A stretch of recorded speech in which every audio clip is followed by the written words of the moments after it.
পালা।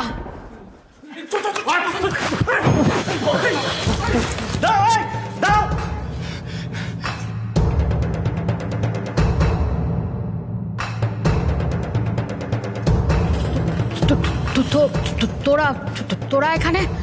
খুব অবাক হলে তাই না? দিদি, এবার আমাদের বেরোতে হবে। কালকে তো রমিত আর তিতলির অষ্টমঙ্গলা, একবার আমাদের বাড়ি পাঠিয়ে দেবেন। অষ্টমঙ্গলার পুজোটা তো দিতে হবে। হ্যাঁ, 8 দিন তো হয়ে গেল। সে যাবে যাবে ওরা। আসলে বিয়েটা যেভাবে হয়েছে, মানে আমরা তো কিছুই করতে পারিনি, তাই এবার আমরা চাইছি মেয়েকে আর জামাইকে নিয়ে অষ্টমঙ্গলটা ভালোভাবে করতে। বাড়িতেই হবে, ওই অনিরুদ্ধকে যা যা করতে হয়েছে ওদের আর সেটা করতে হবে না। তাতে কি হয়েছে? অনি যেরকম নিজের ভালোবাসা প্রমাণ করেছে, দরকার পড়লে রমি তো আর ভালোবাসা প্রমাণ করবে। হ্যালো সাহেব, খবর আছে একটা। কি হয়েছে বলো, কি খবর? সাহেব, পরিতোষ কাকারা কেউ বাড়িতে নেই দেখে শান্তি কাকি ওদের বাড়ি জ্বালিয়ে দেওয়ার চেষ্টা করছে। তুমি এক কাজ করো, আমার কথা শোনো, আমার কথাটা মন দিয়ে শোনো। যে করেই হোক শান্তি মণ্ডলকে আটকে রাখার চেষ্টা করো। আমরা এক্ষুনি আসছি ধনেশগঞ্জে। এখন কি হবে বাবা অনিরুদ্ধ? শান্তি তো আমাদের বাড়ি আগুন লাগিয়ে দেবে, আমাদের ভিটের মাঝে পুরো ছাড়খাড় হয়ে যাবে বাবা। আমরা যাবো কোথায়? আমার আর ওই ওখানে বড় হয়েছে বাবা, আমাদের এত জিনিসপত্র, আমাদের কি হবে এখন বাবা? আপনি চিন্তা করবেন না বাবা, আমরা তো আছি, আমরা সবটা সামলে নেব। আমাদেরকে এক্ষুনি শান্তি মণ্ডলকে হাতে নাতে ধরতে ধনেশগঞ্জে যেতে হবে, সবাইকে। এতগুলো দিন এতগুলো অন্যায় করার পর তুমি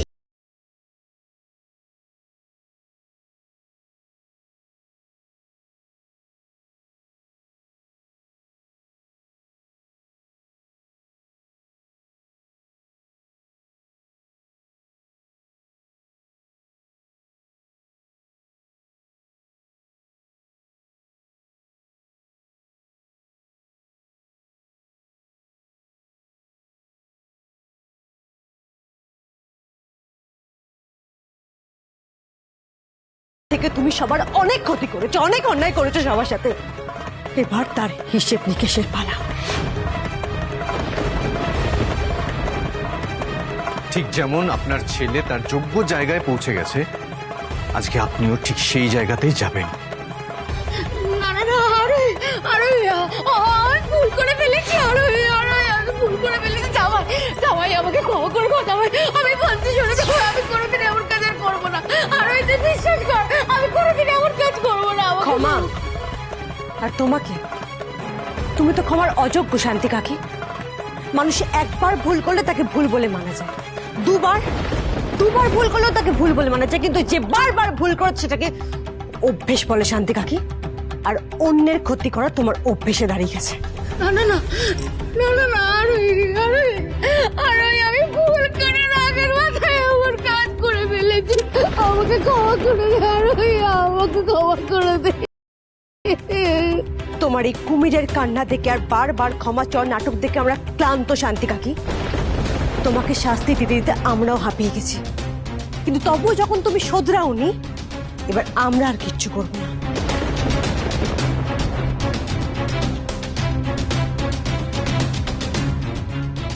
যা করার ওনারা করবেন, তোমাকে যা শাস্তি দেওয়ার ওনারা দেবেন।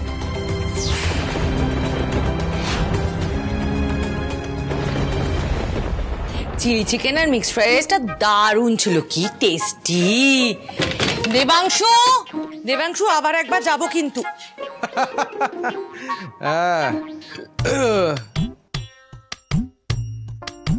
এ কি এভাবে সোফার উপর চিতির হয়ে শুয়ে আছে কেন? একটা তো গোটা ঘর দখল করেছে, এখন সোফাটাকেও কি বিছানা বানিয়ে নিয়েছে নাকি? দাঁড়াও, আমি দেখছি। দিদি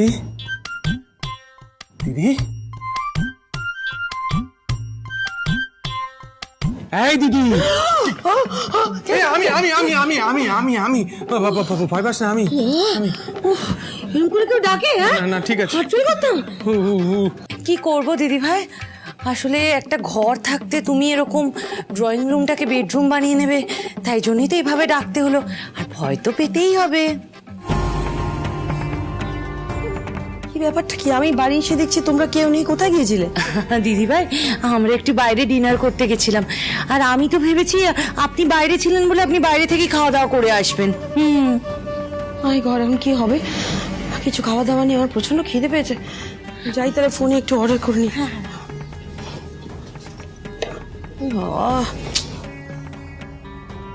ও মাই গড, এত রাত হয়ে গেছে, এখন তো সব দোকানপাটও বন্ধ। আমি কোত্থেকে অর্ডার? কি রে ভাই, তোদের কি লজ্জা শরম বলে কিচ্ছু নেই? নিজেরা তো গান্ডে পিন্ডে গিলে এসেছিস, বাড়িতে একটা লোক আছে, তার যেটু খিদে পায়, তার যেটু খাবার লাগে, এটা মনে পড়েনি? হ্যাঁ, আমি এখন খাবো কি? আহা দিদি ভাই, আপনি শুধু শুধু আমাদের ওপর রেগে যাচ্ছেন। আচ্ছা বলুন তো, এতে আমাদের কি দোষ? আচ্ছা আমরা কি করে জানবো? আপনি যদি না বলেন, আমরা কি দৈবাদেশ পাবো নাকি যে আপনি খাননি, আপনার জন্য খাবার বাড়িতে রেখে যেতে হবে? আচ্ছা আচ্ছা আচ্ছা, আপনাকে রাগ করতে হবে না। আপনি বরং একটা কাজ করুন তো, শুনুন না, আমরা না সব খাবারটা খেতে পারিনি, তাই একটু খাবার বেঁচে আছে, আপনি এই খাবারটা বরং খেয়ে নিন না। মানে আমি বলছি, এতে আপনার ভরা পেট হবে না, কিন্তু আজ পেট হয়ে যাবে। আপনি বরং খেয়ে নিন, নিন নিন নিন। কি বললে তুমি? এই খাবারটা আমি খাবো? শোনো, এইসব খাবার আমার দরকার নেই, আমি কোনো কিচ্ছু খাবো না, আমার কোনো খাবার দরকার নেই। ভাবছো কি করে হ্যাঁ, যে অন্যের উচ্ছিষ্ট খাবার বিদিশা রয় চৌধুরী খাবে? এত খারাপ দিন তার এখনো আসে। আমার কোনো খাবারের দরকার নেই, কিচ্ছু লাগবে না। পেটে খিদে আর মুখে তেজ। মালু, মালু লক্ষ্মী সোনা মালু, আমি বলি কি, ওই ডালে চালে কোনো রকম ভাবে একটু ফুটিয়ে দাও না খিচুড়ির মতো করে। সারাটা রাত দিদিটা না খেয়ে থাকবে বলো? তুমি তো লক্ষ্মী সোনা। এই শোনো, তোমাকে না অত দিদি দিদি করতে হবে না, অত চাপ নিতে হবে না। তোমার দিদির যদি খিদে পায়, এই উচ্ছিষ্ট খাবারটাই খাবে, আর এই খাবার যদি মুখে না রোচে, তাহলে পেটে গামছা বেঁধে থাকবে। তুমি চলো। এতদিন এই গ্রামে থেকে তুমি সবার অনেক ক্ষতি করেছো, অনেক অন্যায় করেছো তুমি। আর নয়, এবার এই গ্রামের লোক তোমার বিচার করবে। অনেক সহ্য করেছি আমরা তোমায় শান্তিদি, আর নয়। একের পর এক অন্যায় করে গেছো, গ্রামের মোড়ল হয়ে সবার উপরে অত্যাচার করেছো, এমনকি গ্রামের মেয়ের বদনাম রটাতেও তুমি ছাড়োনি। তোমরা তোমরা আমাকে আর একটা সুযোগ দাও। আমি এমন ভুল আর কখনো করবো না। আর একটা সুযোগ আমাকে তোমরা দাও। না শান্তিদি, তোমার একটাও সুযোগ দেওয়া যাবে না। তুমি প্রতিশোধ নিতে এত বদ্ধপরিকর যে একজনের বাড়িতে আগুন লাগাবার আগেও তোমার একটু হাত কাঁপছে না।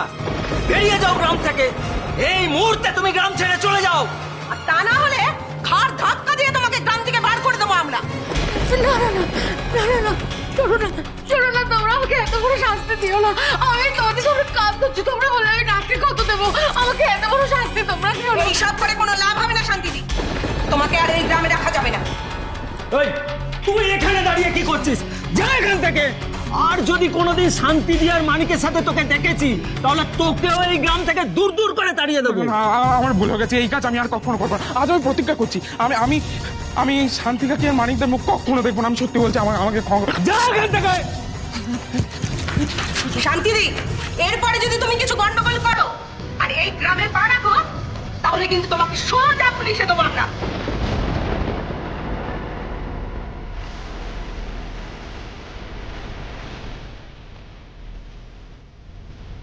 দাঁড়িয়ে আছো কেন? যাও।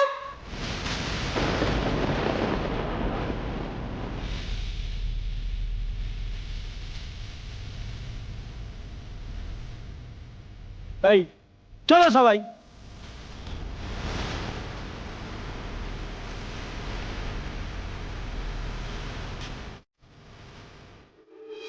আচ্ছা অনিরুদ্ধ, ওই রঘু তোমাকে ফোনটা করলো কেন খবর দেওয়ার জন্য?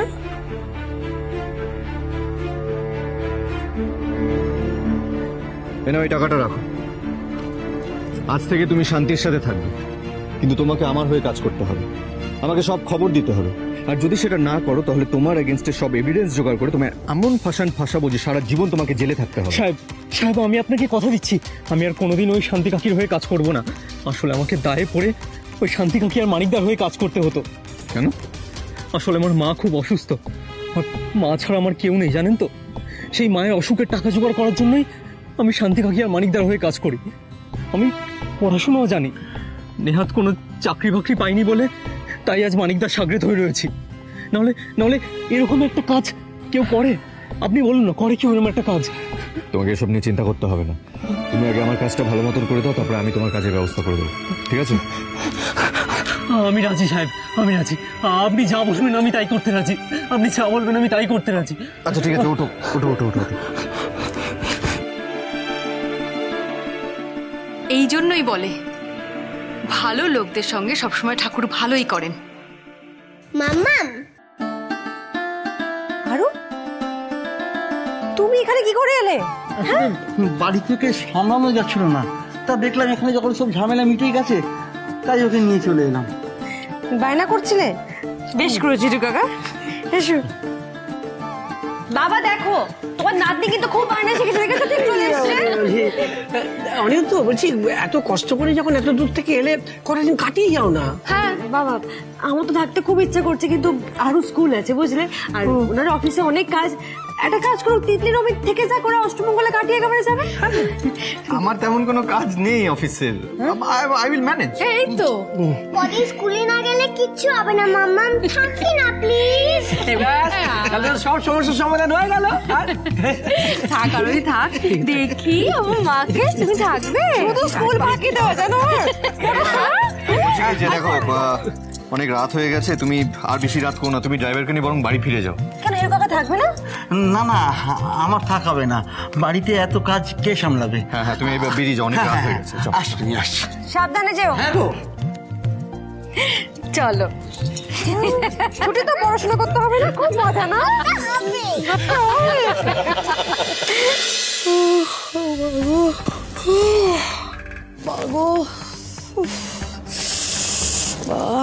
পেটটা কি চুচুই করছে, ছুঁচো টান দিচ্ছে, আর পারছি না। প্রচন্ড খিদে পেয়েছে, মতেও পাচ্ছি না খিদের জ্বালায়। একটা সংসার, এটা একটা বিস্কিট পর্যন্ত নেই। মাঝে রাতে একটা লোকে যদি খিদে পায় সে যে খাবে। উফ,